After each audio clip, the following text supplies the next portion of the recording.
All right. Hello, everyone, and welcome. Thanks so much for joining us today for this webinar. I'm Melissa Klepp, and I work on the engagement and onboarding team here at Herd. And I'm also a therapist, a mental health therapist, previously in private practice, and also a background in community mental health. Today, we are so thrilled to partner with Healthie for this incredible webinar. Our partners at Healthie deeply value the work that mental health professionals do, and we're excited to share how their platform is designed to support and empower therapists in their day-to-day practice needs. Healthie is an all-in-one practice management and telehealth platform built with behavioral health providers in mind. It's going to help you streamline your workflows and focus more on what matters most, which of course is always our clients. And with that, I am going to pass on to Stefanie and we will kick off this webinar. But thanks again for being here with us. Thank you, Melissa. And hi, everyone. I am Stefanie. I am from the Healthie team. I am currently on our marketing. I run our marketing team. But my background is in clinical nutrition. So I call that my other life here. And what I wanted to talk to you all today about and what we'll kick off on is talking a little bit about burnout in practice. And, for me, this topic is super important, not only, professionally, but also personally. And it's something that I have experienced many times in my life. And, I know I'm in nutritional care. I don't need to, educate you all, largely therapists here on burnout. But it's more as a practice owner to practice owner in the past. I've worked clinically. I've worked in large group practices for other providers. I ran my own practice before making the switch into health tech. And so what I really wanted to share with you all today is, really this transition into discovering how tooling could support me in practice. And even while working in health tech, experiencing burnout and finding ways for tools to support me in that respect. I think it's really powerful and probably something that we don't talk enough about. I think it's easy to talk about burnout or feel burnout or work through burnout. But being a business owner is no joke, and it's not easy, even if you're doing it part-time on your end. And I think that having candid conversations, giving a platform for these topics and being able to sort of pause, reflect, and find some solutions here is really important. Burnout is super real amongst practice owners and any kind of business owner. So I am super appreciative for Herd to partner with us today and help give a platform to this really important topic. I'm going to share my screen because I do have a PowerPoint here. Hopefully you all can see it. Let me see. Awesome. Okay, so as mentioned, I'm Stefanie, a registered dietitian and now health tech marketer. I gave my little blurb here. I want to start off and kick off talking about the signs of burnout. And again, I totally recognize you all are therapists and probably talk to your patients day in and day out about burnout or can recognize it and talk to others about it. I think it's another thing when we have to sort of turn it back on ourselves and be able to recognize burnout for ourselves.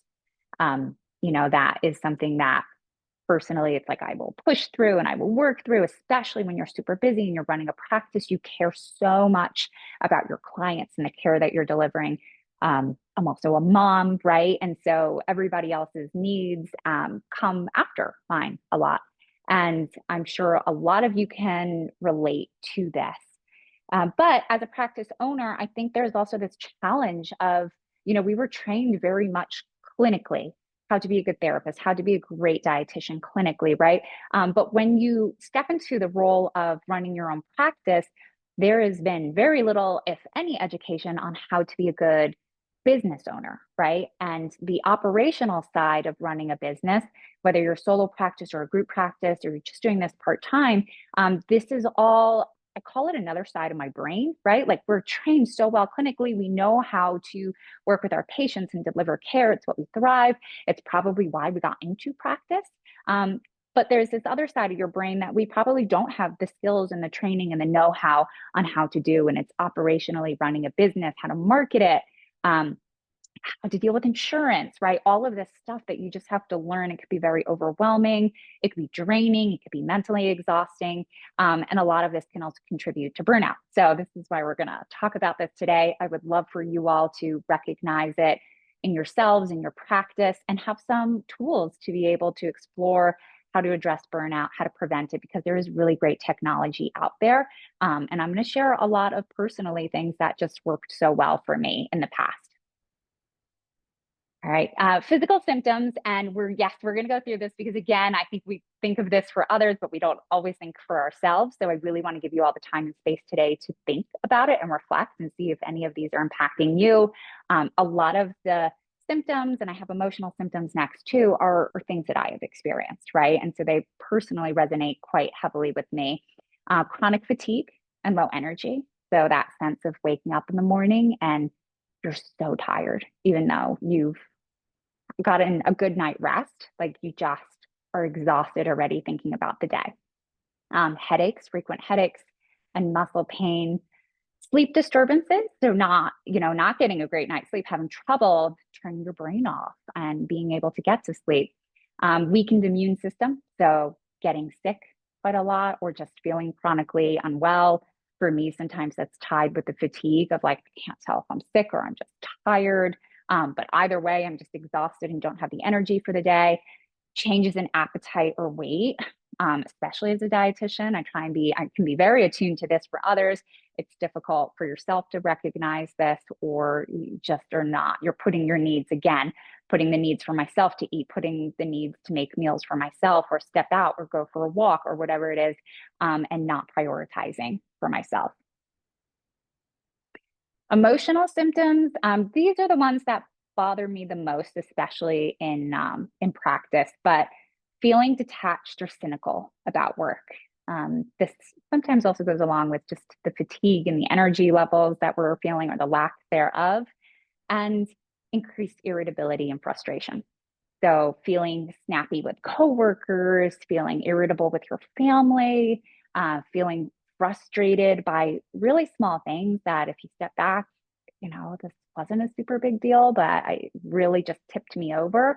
And so again, all of these are just, I would love for you to think about if this has, sorry, I'm checking the chat here because I really do want you guys to comment today. I want you to share. This is personal topic, but I also think there's a sense of community here. And I do have prompts for you all to share. And totally, I think doubting yourself and your training is something just suggested here. If you have the skills, imposter syndrome, oh my gosh, how many of you have felt imposter syndrome and be like, I don't think I can do this. I'm not cut out to do this. I'm just pretending like I could be a business owner and I just don't know that I can or that I should be. So all of that to say, there are really negative impacts here for this mindset and burnout. Any of you experience these symptoms, please feel free to drop in the chat. This is a safe space. I think being honest with each other as clinicians and practice owners and healthcare providers, that you are not alone is probably the best first step here. And that's probably one of the reasons why I've powered through burnout in the past is that, whether it's shame or imposter syndrome, or I just, think that I'm not good enough and I just have to keep going. Worrying about worrying about not doing a good enough job, right? That's also leading to this burnout and this sense of inadequacy or, that you're not skilled enough to do this. I want all of that to just pause for a minute and for all of you to know that you absolutely can do this. You absolutely are good enough. And you do not have to go to business school to run your own practice. You are incredible care providers, and there are patients out there, clients who need you to be in practice. How many people need mental health care out there? How many people need nutritional care out there? It's really like a disservice for ourselves and for patients to not be able to feel like you are inadequate and cannot run your practice. because you absolutely can. People need care. They need the skills that you have to offer. And I promise that one foot in front of the other, you can get through, running your practice, managing your practice, reaching clients. I've been where you have been, and you can absolutely do it. And today we're going to just hone in on the burnout and the feelings of sort of inadequacy and exhaustion that come along with that, because I think when you're in a mental state to be able to not be in a burnout state, right? You can think more clearly about your practice. You can make more changes. You can work with more patients, and run your practice more efficiently. So, a perfect segue in how burnout impacts you in your business. This is just the hard truth of it, right? Quality of care. Like, we're tired, we're fatigued. I could tell you sometimes there's lots of things I would like to do for, in the past when I was working with clients directly, there were things that I wanted to do, spend time researching things for them or looking them up or putting together a treatment plan or sending them a note to check in. All of that gets a little bit harder, especially when your time is pressed. But when you're just burnt out, it becomes impossible. Procrastination or avoidance of responsibilities. This could be with your practice or outside of your practice. I am a heavy, heavy offender of increased reliance on caffeine, not alcohol or other coping mechanisms, but coffee. Once I know that I'm up to like 2, 3 coffees a day, then that's probably a warning sign for myself that I'm not sleeping right. I'm tired. And it's not, the caffeine's not going to save me at this point. Withdrawing from social and professional networks and opportunities. For me personally, it's a lot of stepping away from social life. It's not having the time for my family, for my friends, right? It's part of the burnout and, running a practice and trying to be there for patients. But at the same time, this is not a great thing. Like, it further worsens the burnout because you're not stepping away from your business or from those feelings at all.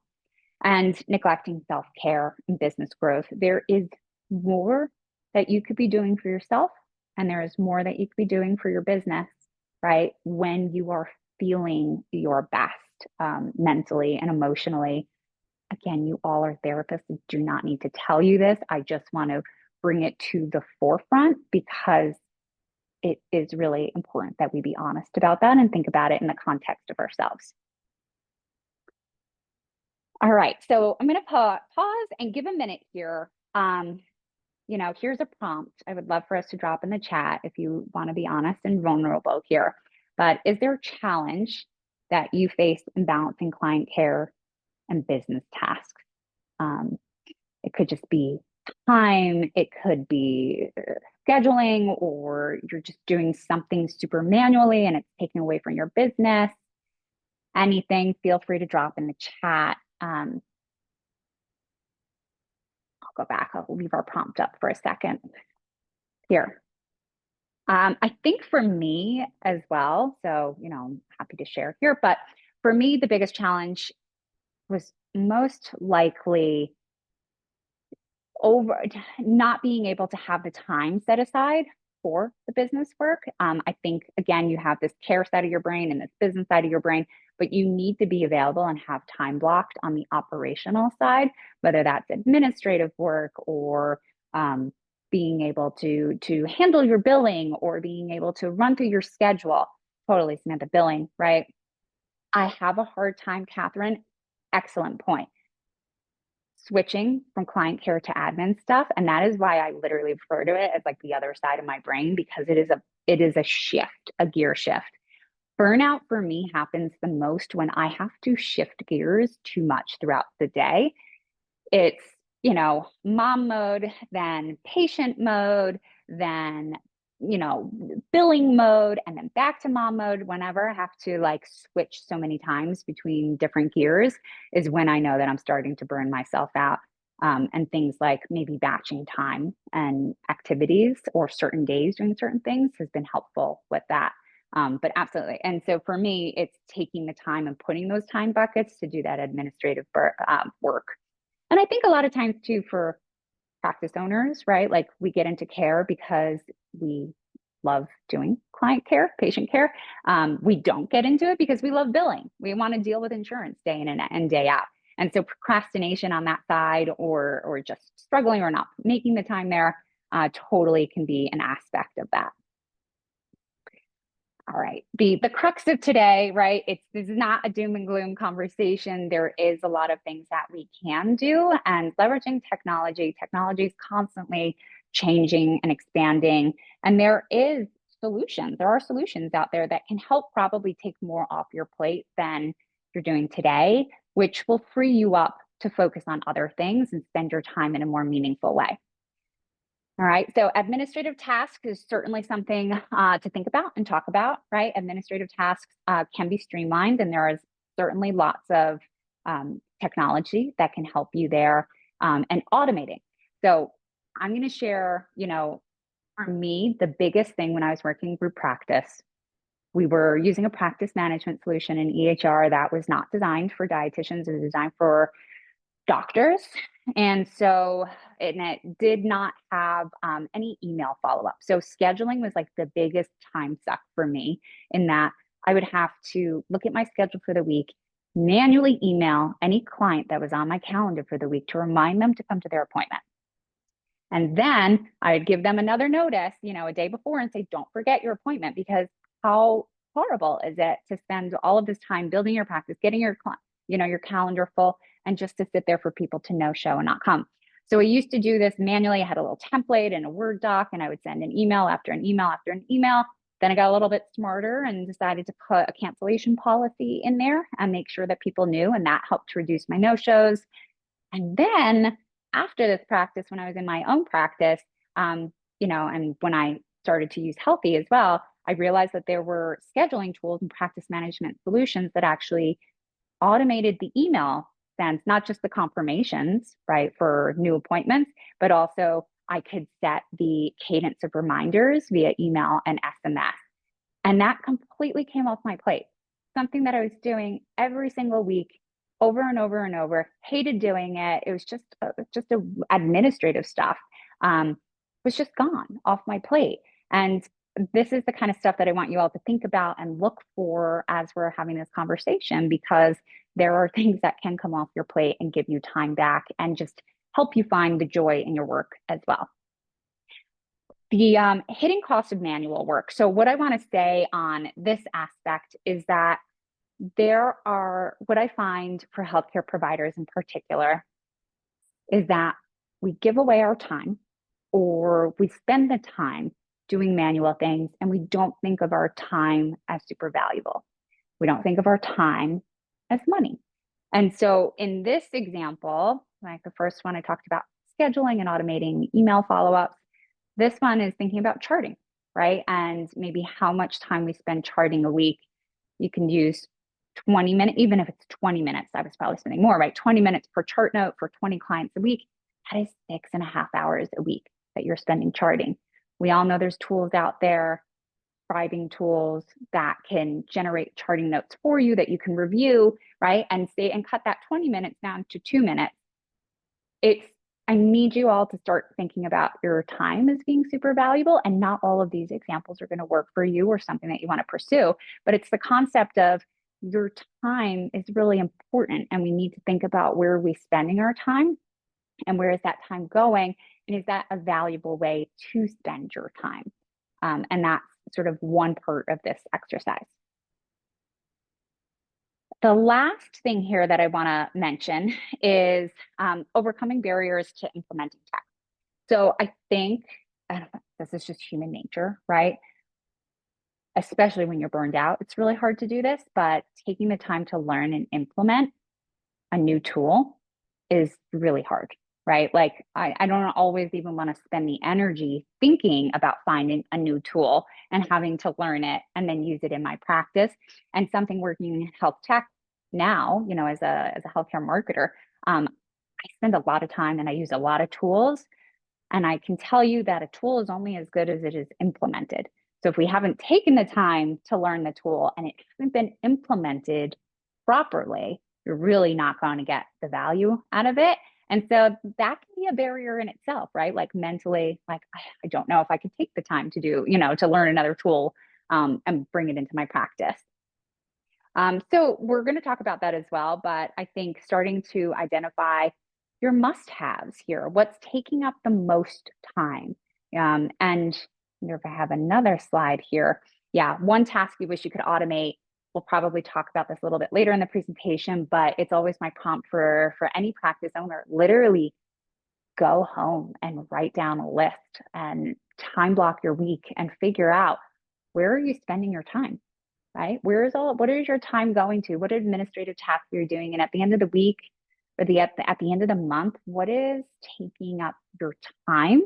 And that is a pretty enlightening exercise in itself. And that things that we're probably doing on autopilot, not thinking too much about, sending those email appointment reminders, to clients, is probably something that I didn't really think about, like I'm spending my time on, and it's really adding up by the end of the week, by the end of the month.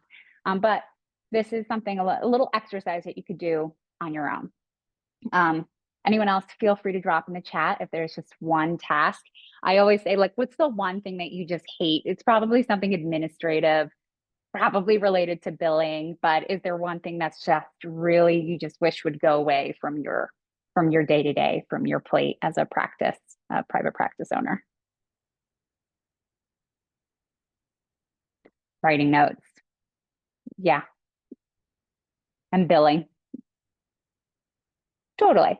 And I think like that, those things, being honest and thinking about how much time you're spending there, time blocking, how much time, and then seeing what tools are out there that could specifically do what you need it to. Sending follow-up offers to clients. Absolutely. With resources. Absolutely. I used to do this a lot, call them treatment plans or care plans. I sent really detailed follow-up emails to clients, especially in my group practice days, with emails with resources and links and goals and next steps. And those took time to write. And now that I look back at it, it was quite a bit of time. All right. So rubric for evaluating and choosing an EHR, I think you can also think about this as just choosing new technology in general, but in this respect, we're going to talk about an EHR, because for me, and yes, this is my journey to Healthie as well, but I was using paper, and then I was using a practice management solution, EHR. The difference here, EHR is generally your charting client information. Practice management solutions today, there are many out there. There weren't that many 10 years ago when I was starting out my 10 plus years ago. But a practice management solution generally has quite a few tools around them. So your scheduling, your billing, your charting, and your client information and engagement in all one place. So you'll see me use those words, EHR and practice management solution, kind of interchangeably, because in practice, we're typically using one of those solutions out there that's a more all-in-one practice management solution. But there are many, and there are many different types. Some are designed for therapists, some are designed for dietitians, some are designed for virtual care, some have really great insurance billing, some are great for group practices. So part of the, when we're talking about choosing a new tool, it could be pretty overwhelming. Taking the time to learn new technology, or even mentally think about, if you're using an EHR, migrating to another EHR, can be pretty overwhelming. So I want to share with you how to think about choosing an EHR and kind of just break it down to a pretty simple process that I think will be super, super easy for you to use. And you can actually replicate this process and expand it to choosing any tool that you want, any new technology. All right, core functionality. These are the non-negotiables you need for day-to-day operation. Make that list. I think for us, it's probably all tied to here. It just depends on, your practice. Are you virtual only, or are you in person and virtual? Do you do insurance billing or cash pay, right? Who your patient population is. So I would think through those things, but probably the core functionality here is pretty similar for all of us. And you want to make sure this checklist of your must-have non-negotiables is really covering your bases here. I would say on a scale of 0 to 10, or, on a weight from low to high here. This is really important stuff. If it doesn't check these boxes, it's not going to meet your day-to-day needs. For me, this checklist generally looks like scheduling and calendar, charting. If you are not a great fit, like if you want to save time on charting, you might want to include now a caveat for scribing technology or charting assist, right? Notes assist technology, client portal. So that means do clients have a place to log in and an access portal on their own? Messaging, of course, we want to think about compliance and security, billing. So regardless of if you're insurance, private pay, or both, what capabilities are there? And then telehealth, certainly if there's a virtual care component to your practice. Yeah, if it can't integration, I definitely have integrations on here for sure. So the first step here is making your list of core functionality. The next is practice growth and efficiency. So these to me are features that support growth, scale, and engagement. And so I always encourage you not to just think about a platform or tool or technology that's going to meet your needs today. Think about what's going to meet your needs a year from now. Then we think beyond that, what's going to meet your needs a couple years from now, based on what you intend in your mission for your practice. Client onboarding automations. This honestly for me probably goes into the must-have bucket. This is being able to do like paperless intake. So you can put all of your onboarding forms, your consents, your practice policies, insurance billing details you need, putting that all into an automated flow for clients, for new clients to complete on onboarding. That for me, honestly, saves my life. Outcome tracking or goal setting tools. So it might depend on your practice and how you work with your patients. If you plan to do group sessions or offer programs can be educational courses that drip out to patients over time so that you're not giving them a lot of information all at once. You can kind of set it and automatically run it. Payment plans and recurrent billing. So that's nuanced, but that can be really important and a huge differentiator between tools of how billing works. So if you did want to offer memberships or subscription packages or bundles of services, or just set up a recurring payment, really digging in and seeing if the EHR you're looking at has that offer. Branding is important, right? At least being able to support your logo and your business name. And for me, branding also means looking professional. I look back at the early days in practice and I'm like, oh gosh, that was so unprofessional, the way I just emailed that off and it didn't even have a header, right? And that's okay. But this is a business. And you do, for me, one of the values of using an EHR is that it adds a layer of professionalism to your practice. And that means that I'm billing in a really professional manner, right? That I am sending off forms that look professional, and that, overall the experience with the patient in my platform is a great one and a professional one, because that sets the tone for my business.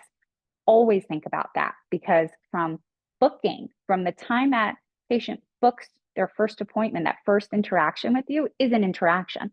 And you always want to think about every single touch point they're going to have with you or your practice. And that is something that I think, just when I look back to all the tools that were being hobbled together in the past, it wasn't a great experience for patients or clients at the time, and it wasn't super professional.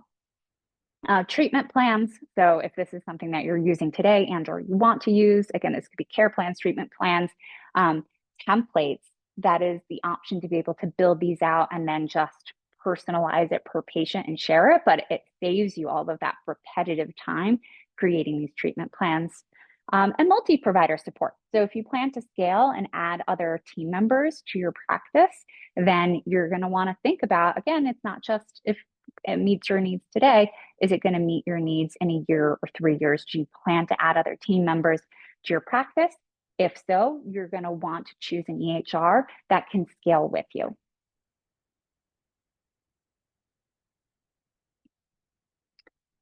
Okay, all right. And then I did not forget the integrations, because this is huge. I mean, this is medium on my spreadsheet here. But I think there are probably non-negotiable integrations, something like a calendar sync, right? Absolutely. Google, iCal, potentially Outlook, depending on what you're using. It is not fun to get double booked constantly and to miss appointments because you didn't see them come through.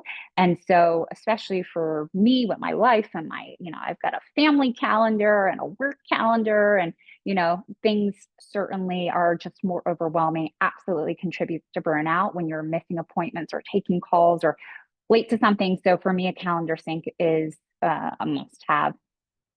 Depending on your practice, if you are prescribing, so that could be a valuable integration for you, and to bring that into one EHR ecosystem where you're not having to create separate accounts, you're not having to log into multiple portals. The more you can do in one portal generally is going to reduce that brain bucket shifting, that you have to do, and it just makes it more streamlined for you.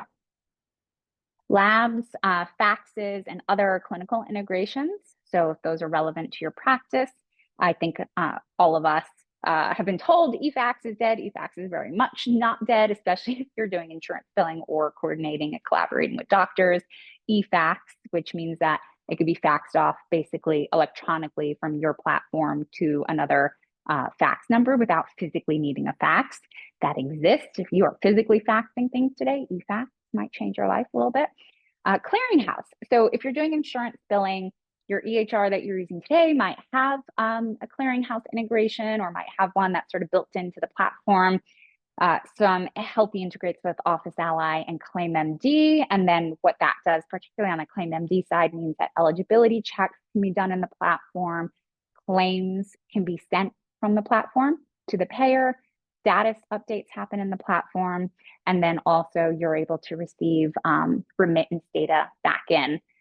For me, that also means like being able to close the loop on billing. I think it's really important to be able to collect any patient owed responsibilities in the same platform. Keeping it all together in one place is incredibly helpful. So think through your integrations and the tools, the other tools that you absolutely need to run your practice. You might want to see if the EHR has a marketplace of other partner tools.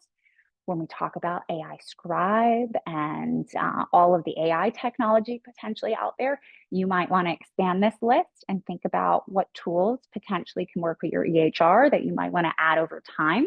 And again, you don't have to do it all at once, but if there are tools that that you're going to want to use in the future, then making sure that this marketplace, the EHR, has those integrations so that you can add them in. Right. And this is provider to provider. I heavily suggest, if you're looking at any new tool, particularly in EHR, you want to look at one that's going to be helpful, right? And so there is nothing more frustrating than not being able to figure out how to do it, how to run. You can't reach a person, it's just a bot, a faceless entity. It could be super challenging, especially as a healthcare provider, if I don't want to struggle that hard to learn a new technology or to get support or to answer a simple question. And so you can also add to your checklist, and these for you might be non-negotiables, might be must-haves, or they might be nice to have. But do they have a live chat or email support? Does EHR have help documentation and/or a library of videos, training videos that you can self-use to learn different aspects of the platform? Do they host webinars or offer onboarding calls? Is there community and peer support? So do they have a community that you can join and ask other providers for input, advice? And then, this is generally at a larger practice side, but let's say you're a group practice, do you get a dedicated account representative or a support customer success person who will work with your practice over time and answer your questions?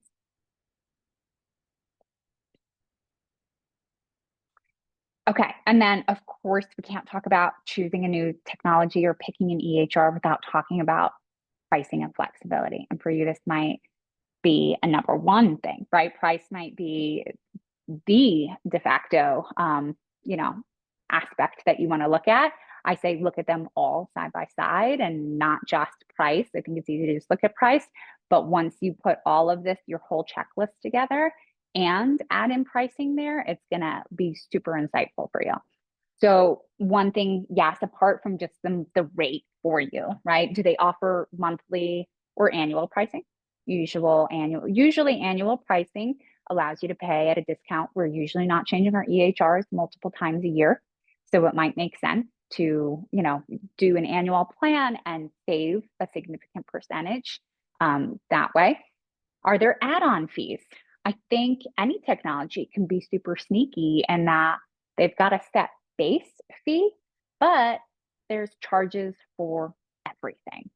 And then at that rate, you're not really looking at the true cost for using the platform. You're looking, at a base plan, and your monthlies keep going up, up, up, up as you grow and as you expand. So asking about add-on fees and writing out what those add-on fees are, right? Is there a fee for telehealth?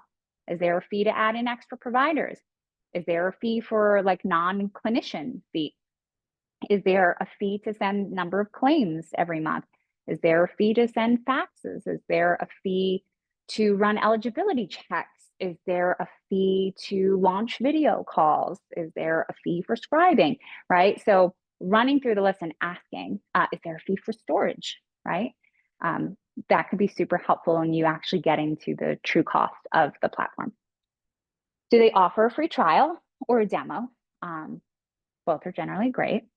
How easy it is to cancel or downgrade. No one wants to get stuck in a gym scenario where you just can't cancel ever. You just got to keep paying for the rest of your life. And then scalability. I always think about this. Again, it's not where you are today. It's where you want to be in a couple of years. People do not want to change their EHR, and I totally understand. No one wants to change their EHR constantly. So think about what is going to grow with you and what will make sense in time for your business. My evaluation tip here is thinking about total cost, not just sticker price. Also think about what it saves you and what it takes off your plate as well. Because remember, your time is valuable, and that is super helpful. All right, so my advice here, and we have this available, I'll send it in the replay as a shareable document, but build out a comparison table and put this checklist, everything that we just talked about, you can write it down.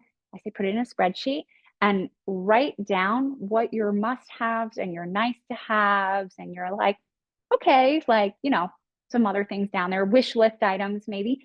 Put them all on that list in a spreadsheet and have them all in a column. And then in each row, you can put the EHR that you are evaluating and then tally it up. You can use this concept of using a scoring, a weighted 1 to 5, but you can also just do check mark, right? Kind of thing, like they have it, they don't have it, and then see which platform best meets your specific needs and it meets your checklist. All right, back to burnout. I wanted to share some key shifts to reduce your burnout and to improve technology.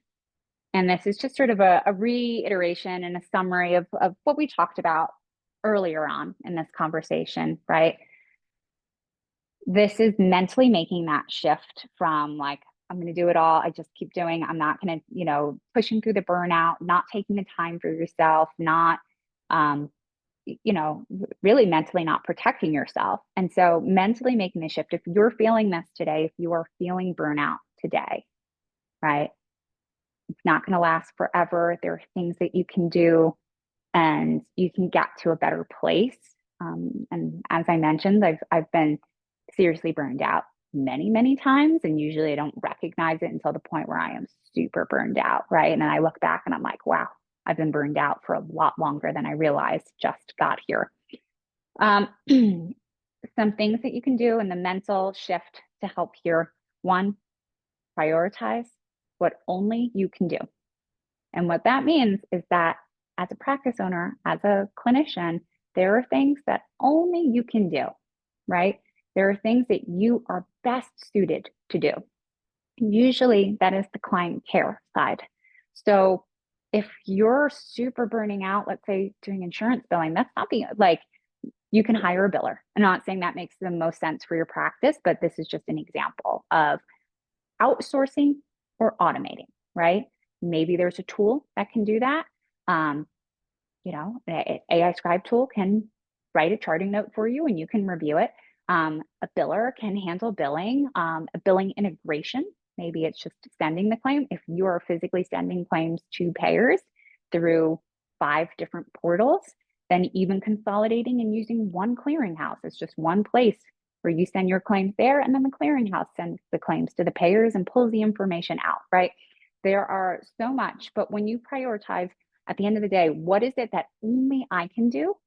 And what are the things that that does not require my expertise? It's either manual work or something I'm doing on repeat, or it's just super administrative and it doesn't require the skill set that I have. And that is where you can start to identify your areas of like shifting those responsibilities onto a tool or outsourcing it. Leverage technology, right?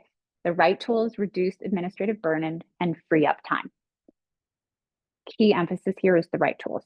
And we talked earlier about they have to be implemented right. It has to be meeting the needs, right? So you have a checklist of this is exactly what I need it to do, and that is what it's doing. But don't be afraid of the technology. There are so many tools out there today that can help you. And I don't know why I spent years manually sending, appointment reminder emails when even a simple tool like Calendly does that for you. And it feels, for myself, I just feel silly looking back and being like, wow, I spent years of my life doing that on repeat over and over and over and over. And there was a simple tool there. So don't be afraid of technology. It doesn't have to be overwhelming to think about how the tool might plug into your practice, what we call tech stack, right? Generally, an all-in-one practice management solution or EHR, and then a couple of other tools around that can make up the foundation of your tech stack. And then protecting your energy, setting boundaries, streamlining your workflows, and preventing overwhelm. I think I have another slide that talks a little bit more about this one here. Yes.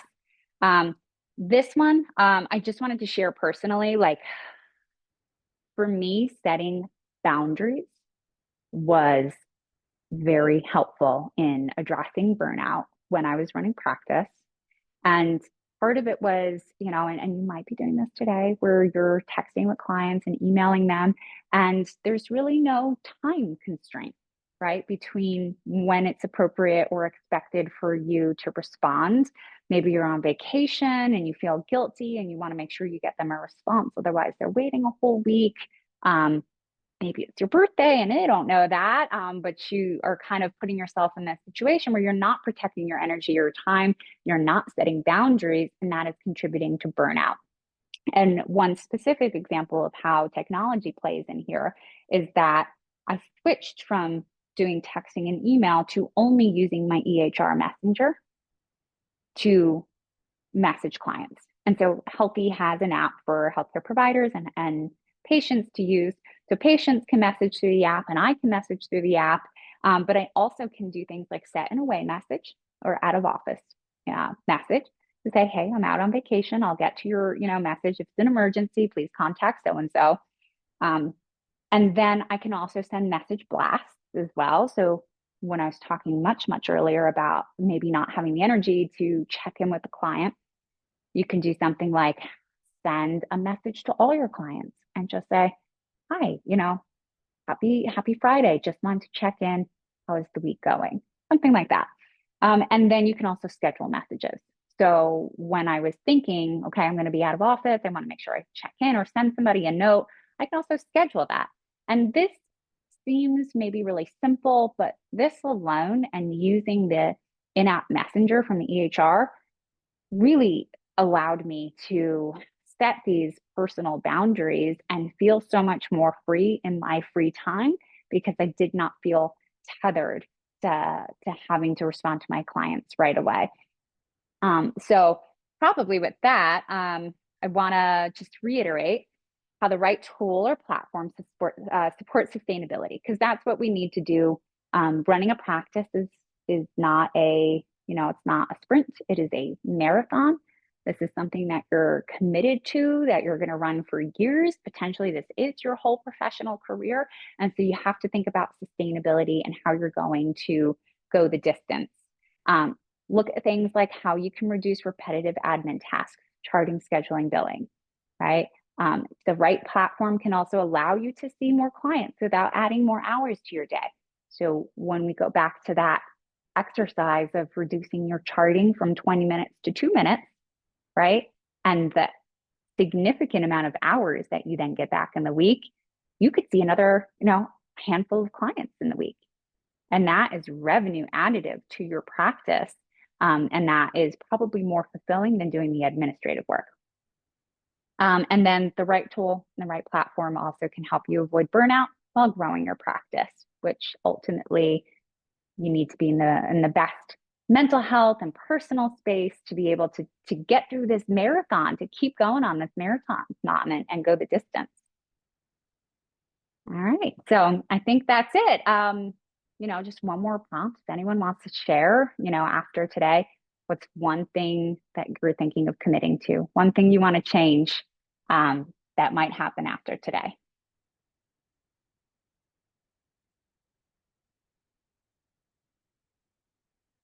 Looking into AI for note taking? Yeah. Anyone else? One thing you think maybe you want to automate, take off your plate, outsource?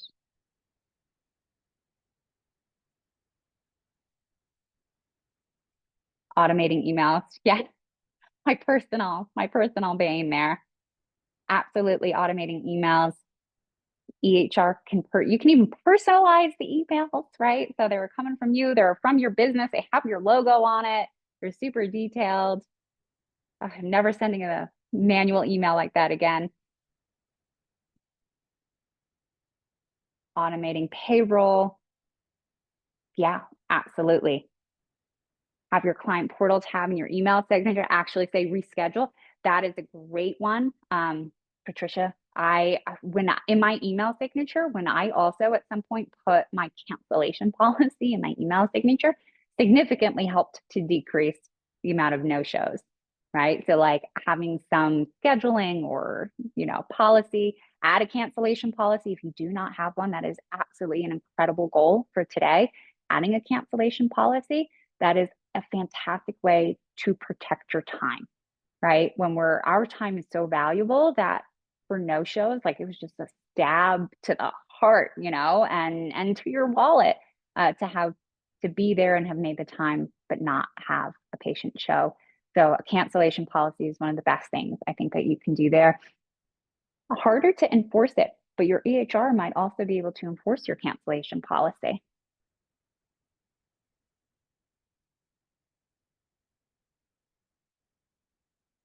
All right. We have a couple of minutes. I love all of the suggestions here. I'm happy to answer any questions if anyone does, or any comments. We want to open it up.